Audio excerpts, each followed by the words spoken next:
Good morning class. This is the first class of Indian Economy, the subject of class 12th। और यहाँ पे आपकी दो books चलेंगी, एक माइक्रो इकोनॉमिक्स और दूसरी आपकी इंडियन इकोनॉमी। तो माइक्रो इकोनॉमिक आपको आगे क्लासेस में पढ़ाई जाएगी। यहाँ बात कर लेंगे हम इंडियन इकोनॉमी की। इंडियन इकोनॉमी आपका एक ऐसा सब्जेक्ट है जिसमें आपको इंडिया की इकोनॉमी के बारे में बताया जाता है। इंडिया की इकोनॉमी से मतलब है कि जो इंडिया की हमारे भारत की पहली इकोनॉमी थी, यानी कि हम भारत की अर्थव्यवस्था पहले कैसी थी, अब कैसी है, या फिर पहले हमारे यहाँ क्या चीज़ें थी अंग्रेज़ों के आने से पहले, अंग्रेज़ों के आने के बाद, वो सारा एक ओवरऑल आपको इस बुक के इस पूरे चैप्टर या सिलेबस को कवर करेगा। तो सबसे पहले जो आपका टॉपिक है वो है आपका कॉलोनियल रूल। जो आपका ये टॉपिक है ये है आपका कॉलोनियल रूल। कॉलोनी मतलब क्या होता है, आप जनरल आप यूज़ करते हैं कॉलोनीज़। कॉलोनी क्या होती है, जहाँ पे आप रह रहे होते हैं। कहते हैं कि मेरी कॉलोनी में मत आना या मैं तुम्हारी कॉलोनी में आऊँगा, ये वो उस टाइप की कॉलोनी है। हालांकि ये वैसा कॉलोनी है नहीं, लेकिन आप इसको समझ सकते हैं। कॉलोनियल रूल को डिफाइन किया गया है, it refer to a system between two countries. ठीक है, ये एक ऐसा सिस्टम है जो दो कंट्रीज़ यानी दो देशों के बीच में है। Under which one country being the ruler. Ruler कौन होगा, जो रूल करेगा। दो कंट्रीज़ हैं, उसमें से एक कंट्री कौन होगी, rural, and the another being the colony. ठीक है, दो कंट्रीज़ होंगी, एक जो होगी वो रूल करने वाली होगी और दूसरी जो होगी उसकी कॉलोनी होगी। The ruling country determine the economy policy of the colony. अब ये जो रूलिंग कंट्री होगी, यानी कि जो कंट्री रूल कर रही होगी, वो डिटरमाइन करेगी किस चीज़ को, इकोनॉमी पॉलिसी कॉलोनी की। यानी कि यहाँ पे जो दो कंट्रीज़ में एक थी, जैसे कि अगर आप कहें कि कोई भी दो अलग अलग कॉलोनीज़ हैं, दो कॉलोनी में एक कॉलोनी दूसरी कॉलोनी पे रूल करती है, तो अगर ए कॉलोनी बी कॉलोनी पे रूल करेगी तो बी कॉलोनी की जो भी पॉलिसीज़, जो भी आपकी चीज़ें होंगी, वो ए कॉलोनी डिसाइड करेगी, क्योंकि ये रूल कर रही है। जो रूल करता है वही चीज़ें, वही पॉलिसीज़, वही प्लानिंग तैयार करता है। तो सेम यही कंडीशन हमारी इंडियन इकोनॉमी की थी स्टार्टिंग में, क्योंकि हमारे यहाँ की जो इकोनॉमी थी वो हम ऑपरेट करते थे, वो हम ऑपरेट नहीं करते थे, और जो अंग्रेज़ थे उन्होंने हमारी कंट्री को कॉलोनी बना रखा था, यानी कि उनके पॉलिसीज़, उनकी चीज़ें हमारे यहाँ की जाती थी। नेक्स्ट बात कर लेते हैं हम स्टैग्नेंट इकोनॉमी। स्टैग्नेंट इकोनॉमी क्या होती है? स्टैग्नेंट का मतलब अगर सीधा सा हिंदी में मतलब समझ ले तो होता है स्थिर या रुका हुआ, यानी कि ऐसी इकोनॉमी जो रुकी हुई हो, ना तो वो ग्रोथ कर रही हो ना तो वो डिक्लाइन कर रही हो, ये होती है आपकी स्टैग्नेंट इकोनॉमी।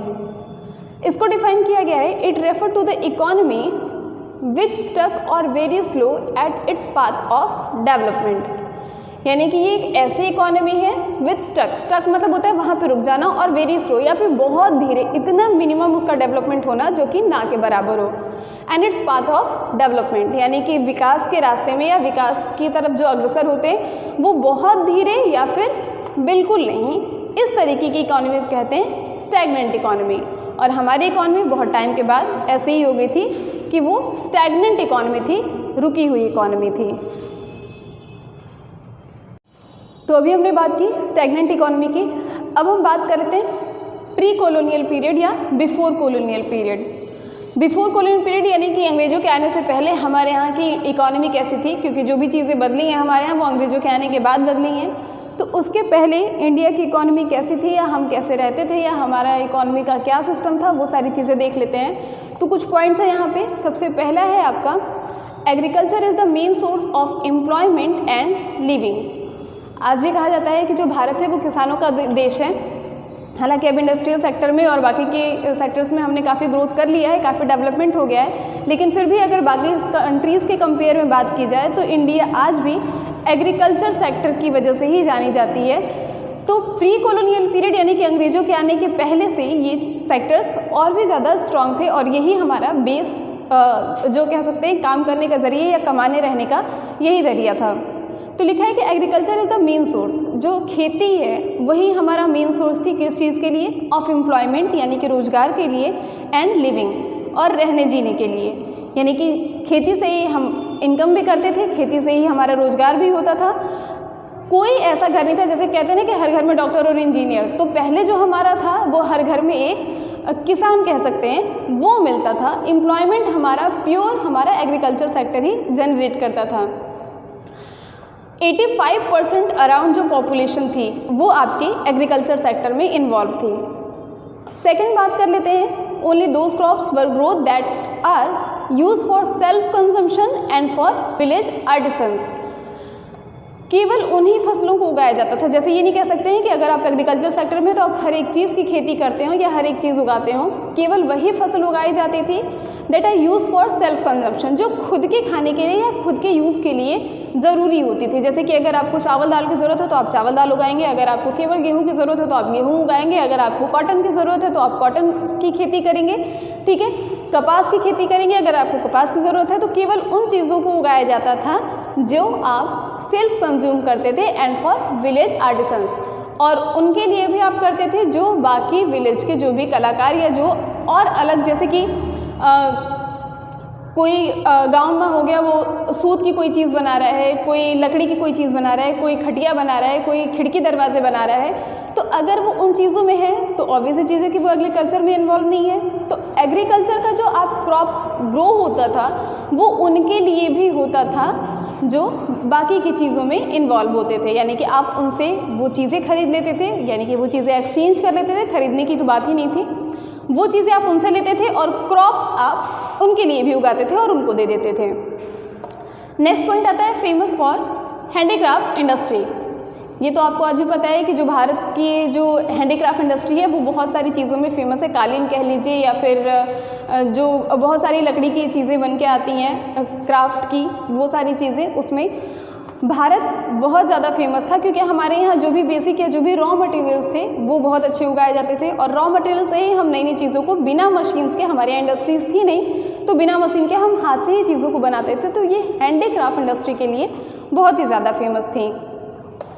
नेक्स्ट बात करते हैं enjoy extensive trade in Asia and Europe. अब हमें ज़रूरत क्या थी, केवल सेल्फ कंजम्पशन के लिए, और जो हमारे यहाँ के और भी आर्टिसियंस थे उनके लिए ज़रूरत थी, हम उन्हीं के लिए खेती करते थे और फसलें उगाते थे। उसके बाद जो चीज़ें हमारे पास बच जाती थी वो हम कहाँ भेजते थे, एशिया और यूरोप। ये आपको पता है एशिया और यूरोप हमें सबसे मतलब इनके यहाँ से ट्रेड हमेशा से होता आया है, एंशिएंट टाइम से होता आया है और आज भी होता है, बहुत अच्छे रिलेशंस हैं। तो इनके यहाँ हम ट्रेड करते थे, यानी कि कुछ चीज़ें जो हमें भेजनी होती थी वो यहाँ जाती थी और कुछ चीज़ें जो आनी होती थी वो इन्हीं के थ्रू व्यापार चलता था हमारा।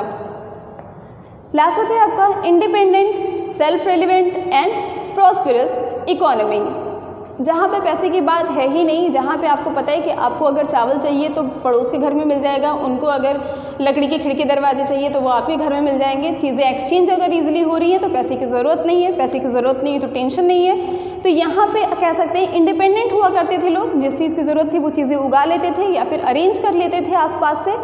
सेल्फ रेलिवेंट होते थे, खुद से ही मतलब होता था, देश दुनिया में क्या चल रहा है उससे हमें कोई मतलब नहीं था। प्रॉस्परस होते थे, यानी कि समृद्ध थे, खुद में समृद्ध थे, क्योंकि इनको जिस भी चीज़ की ज़रूरत होती थी वो इनका एग्रीकल्चर सेक्टर इतना स्ट्रॉन्ग था कि वो खुद सारी चीज़ों को अपने लिए बना सकते थे, हैंडीक्राफ्ट के थ्रू बना सकते थे, एग्रीकल्चर के थ्रू बना सकते थे, या फिर जो हमारा ट्रेड था उसके थ्रू हम कर सकते थे। तो हमें किसी भी थर्ड कंट्री की ज़रूरत नहीं थी। तो ये ओवरऑल हो गया आपका कि कॉलोनियल पीरियड से पहले इंडिया की इकोनॉमी ऐसी थी, यानी कि हम काफ़ी खुशहाल भी थे, समृद्ध भी थे और सेल्फ डिपेंडेंट भी थे, यानी कि आत्मनिर्भर भी थे। हमको किसी भी तरीके की ज़रूरत नहीं थी जब तक अंग्रेज नहीं आए थे। तो ठीक है, आज के लिए बस यही टॉपिक रहने दीजिए, आगे का टॉपिक आप कल आगे बात करेंगे। Thank you.